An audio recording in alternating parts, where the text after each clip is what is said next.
Uma situação que já dura 20 anos. O Centro de Ensino Fundamental 1 em Planaltina não é capaz de oferecer estrutura mínima aos alunos. Conhecida como Centrinho, a escola tem parte das aulas de madeirite, com vazamentos e portas destruídas e até risco de desabamento.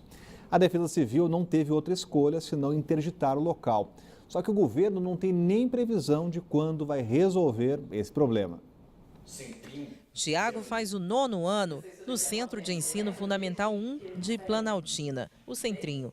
Quer se formar em medicina veterinária, só que o sonho dele depende da superação de alguns obstáculos. O estudante é especial e as salas onde recebe atendimento voltado para as necessidades dele estão desabando. Eu acho um tremendo descaso cair em cima das crianças, até da criança deficiente, de cadeira de rodas. Aqui existem alunos cadeirantes, alunos com dificuldade de se locomoverem. Se acontecer alguma tragédia, como nós vamos perder crianças? O problema não é apenas o teto. As portas estão destruídas. As paredes também. As 5 salas foram construídas provisoriamente com madeirite há 20 anos. Atendia 150 alunos especiais, mas pelo risco de tudo isso aqui vir abaixo, a Defesa Civil interditou o local por tempo indeterminado na semana passada. A situação não é novidade. A primeira interdição foi em fevereiro deste ano, pelos mesmos motivos. Mas muito antes disso, há 2 anos, um laudo da própria Secretaria de Educação já recomendava a demolição da estrutura e a reconstrução de forma definitiva. Desde que assumiu a direção da escola, há 4 anos, a diretora luta pela melhoria da infraestrutura. O que a gente tem tentado conversar com a Regional de Ensino não tem nenhuma resposta. Você vê que nesse momento nós estamos fechados desde fevereiro e não tem nenhuma resposta oficial nem da Regional de Ensino, nem de ninguém.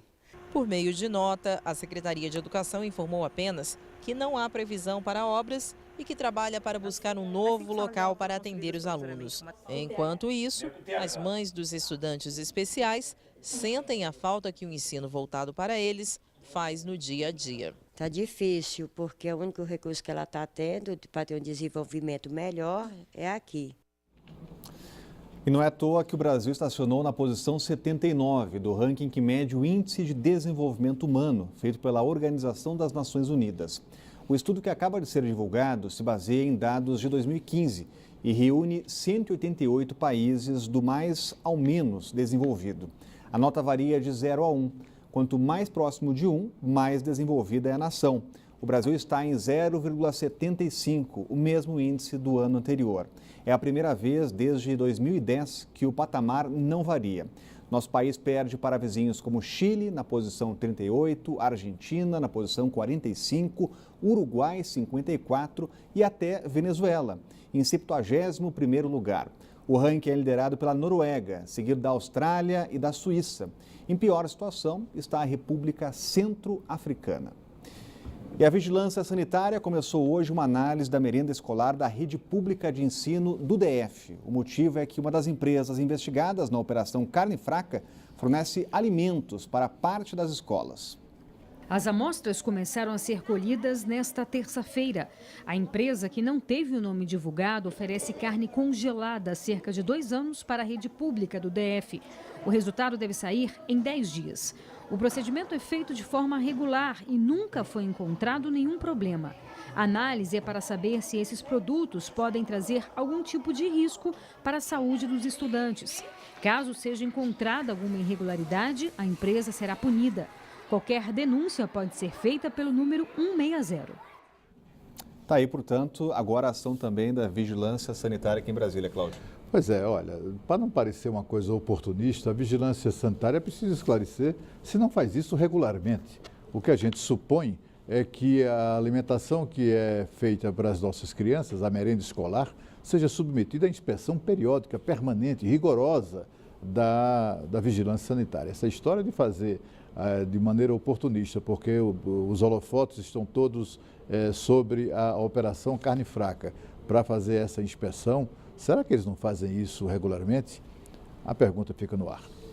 E no âmbito internacional, o governo segue tentando reverter os efeitos da operação da PF. A Coreia do Sul voltou atrás e suspendeu a proibição de importação do frango brasileiro.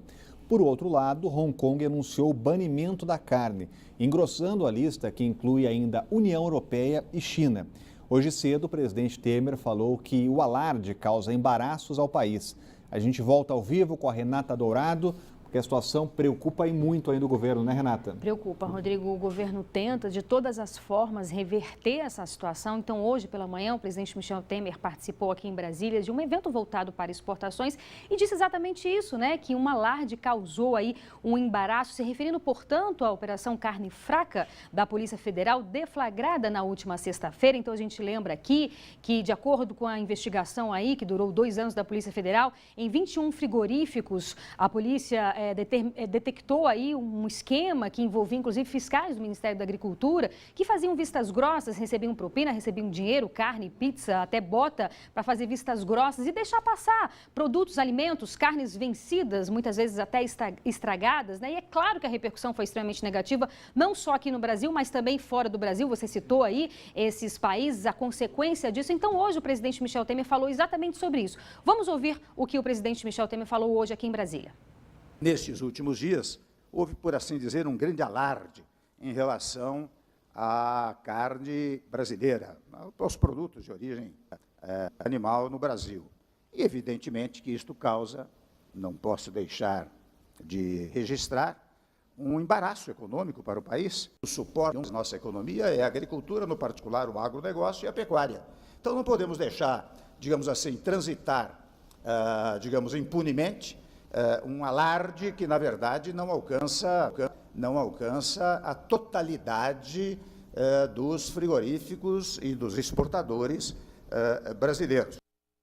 É isso, o presidente Michel Temer voltou a falar de números, viu, Rodrigo? Ele vem batendo nessa tecla que de um universo de 4.837 frigoríficos, essas irregularidades foram encontradas em 21 frigoríficos, então a ideia é exatamente essa, né? Bater nessa tecla, que é um número muito pequeno, e que é claro que isso tem que ser combatido, mas que não poderia ter causado esse estardalhaço todo. A gente lembra que o Brasil vende ou vendia, pelo menos, exportava para 150 países. Só no ano passado, no número de exportações, o Brasil chegou aí a arrecadar 12 bilhões de dólares no ano passado. Então, a gente está falando de algo muito grandioso, que pode e muito repercutir negativamente na nossa economia. Por isso, esse esforço do governo para tentar mostrar aos outros países que compram a carne brasileira que há sim uma fiscalização muito forte, que essa fiscalização aumentou e, acima de tudo, que há a qualidade na carne que é vendida tanto para o mercado interno quanto para o mercado externo. Rodrigo. Obrigado, Renata. Com as informações da Operação Carne Fraca, Cláudio, o governo tentando agora trabalhar na redução de danos. Pois é, tenta reduzir aí os prejuízos, né? Olha, antes de mais nada, tem sido feitas muitas críticas à Operação Carne Fraca da Polícia Federal. Houve críticas até da Federação dos Agentes da Polícia Federal. Embora tenha elogiado a operação, criticou o comportamento do delegado que a conduz. Também a própria Associação dos Delegados da Polícia Federal criticou a estratégia de comunicação dessa operação, que acabou fazendo parecer ao país, ao mundo, que o Brasil tem uma política, tem uma filosofia, tem até uma estratégia de vender produtos estragados. Isso, como a gente estava prevendo aqui, isso representou uma tragédia para a economia brasileira. O Brasil está sendo banido do mercado, um mercado muito competitivo em todo o mundo, um mercado onde há grandes corporações incomodadas com a qualidade do produto brasileiro e com o avanço em razão da qualidade, com o avanço das vendas. O Brasil hoje é o maior exportador de proteína animal do planeta. Se você somar a carne bovina com caprinos, com suínos e com aves, o Brasil é o maior produtor do mundo. Todos os seus concorrentes mundo afora estavam loucos, aliás, há décadas tentam detonar as empresas brasileiras. Mas foi o próprio Brasil, com suas instituições, que conseguiu fazê-lo em apenas um dia, em apenas uma única operação. Mas a Polícia Federal tinha que investigar, sim, as denúncias como investigou e continua investigando, sobretudo das relações promíscuas que existem entre as empresas frigoríficas, que são muito poderosas, muito endinheiradas, e também a estrutura burocrática do Ministério da Agricultura. Há casos, denúncias, minha gente, de que o cara lá do frigorífico tinha tanto poder e influência no Ministério da Agricultura, que em algumas repartições eles tinham a senha do funcionário, entrava no computador do funcionário usando a senha dele e liberava as guias. Esse tipo de relacionamento promíscuo não pode prosperar, não pode existir e tem que ser punido. O governador Rodrigo Hollenberg concedeu aumento no valor das gratificações de oficiais da Polícia Militar. Os reajustes variam de 8,8% a 39,6%. A lista está no Diário Oficial de hoje. 264 militares que ocupam cargos de natureza especial, como comandantes de batalhões e diretores de departamentos da corporação, serão agraciados. Nossa produção está tentando apurar qual vai ser o impacto na folha de pagamento, mas o Buriti ainda não deu retorno, mas é claro que isso vai gerar uma reação em outras categorias que também pedem reajuste. Vai gerar reação na própria Polícia Militar, né? A base da Polícia Militar, os cabos, soldados, cabos, sargentos, os oficiais, todos aqueles que são comandados não foram beneficiados por esse trem da alegria aí. Somente coronéis, somente comandantes, somente ocupantes de cargo de chefia é que receberam essa bolada aí de um governo que se diz em crise financeira, com um aumento que variou, como a gente já viu, entre 8,8% e 39,6%. Isso, além de incendiar a própria Polícia Militar, vai também provocar uma reação em cadeia do sindicalismo, né? Os professores estão em greve exatamente porque pedem melhores salários e o governo alega não ter dinheiro para isso. A Polícia Civil também há meses reivindica isso, ameaçando greve. E o governo recusa, alegando que não tem dinheiro. Para a Polícia Militar tem, ou seja, para a cúpula da Polícia Militar tem. E a seguir, no Dia Internacional da Síndrome de Down, dicas de alimentação que melhoram significativamente a vida de quem convive com a doença. O Band Cidade volta já.